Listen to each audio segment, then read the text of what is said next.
ಎಳ್ಳಷ್ಟು ಕೂಡ ನನ್ನ ಪ್ರಯತ್ನ ಈ ಸಿನಿಮಾ ರಂಗಕ್ಕೆ ಬರಬೇಕು, ಇಂಥ ಒಂದು ಸ್ಥಾನನ ಗಳಿಸ್ಕೋಬೇಕು, ಇಷ್ಟು ಎತ್ತರವಾಗಿ ಬೆಳಿಬೇಕು ಅನ್ನತಕ್ಕಂಥ ಯಾವ ಆಶಾ ಭಾವನೆಯೂ ನಾನು ಹೊತ್ಕೊಂಡಿದ್ದವನಲ್ಲ. ಇವತ್ತು ಅದು ನನ್ನಲ್ಲಿ ಇಲ್ಲ.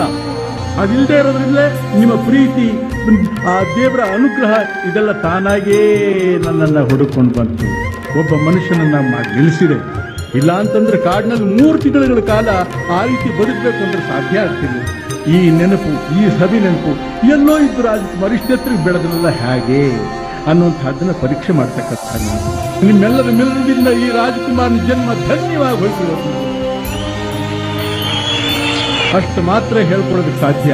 ಇನ್ನೆಷ್ಟು ಕಾಲ ಇಲ್ಲಿ ನಾನು ಇರಬೇಕು, ಮತ್ತೊಂದು ಮಾಡಬೇಕು ಅನ್ನೋಂಥದ್ದನ್ನು ನಾನು ಯಾವುದೂ ಲೆಕ್ಕಾಚಾರ ಹಾಕಿದವನೆಲ್ಲ.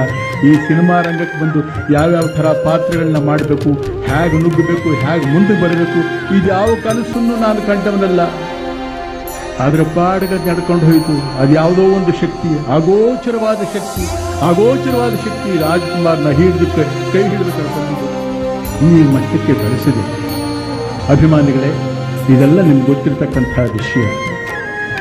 ಆಸೆ ಆಕಾಂಕ್ಷೆಗಳನ್ನ ಇಟ್ಕೊಂಡಿದ್ದೆ ಅಂತ ಹೇಳಿದ್ರೆ ಅದು ಖಂಡಿತ ಬರ್ತಿರ್ಲಿಲ್ಲ. ನಾನು ಪ್ರಯತ್ನ ಪಟ್ಟಿದ್ದೆ ಅಂತ ಹೇಳಿದ್ರೆ ಅದು ಯಾವುದು ಸಾರ್ಥಕ ಆಗ್ತಾ ಇರಲಿಲ್ಲ. ಯಾಕೆ ಕಾರಣ ಏನು ಅಂತ ಕೇಳ್ತೀರಾ? ಮೊದಲೇ ನಾನು ವಿದ್ಯಾವಂತ ಅಲ್ಲ, ಓದ್ದವನಲ್ಲ, ಯಾವ ಡಿಗ್ರಿನೂ ಪಡ್ಕೊಂಡವನಲ್ಲ.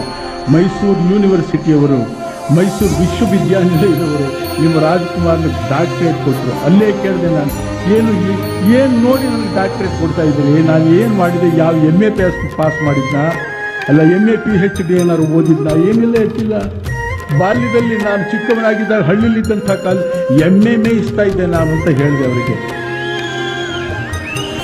ಹೀಗೆ ಒಂದಲ್ಲ ಎರಡಲ್ಲ, ಎಲ್ಲ ಏನೇನೋ ರಸಿಕರ ರಾಜ ಅಂತ, ರಸಿಕರಿಗೆ ರಾಜ ಅಂತ ನಾನು ನೋಡಿ ಎಷ್ಟು ಚೆನ್ನಾಗಿದೆ.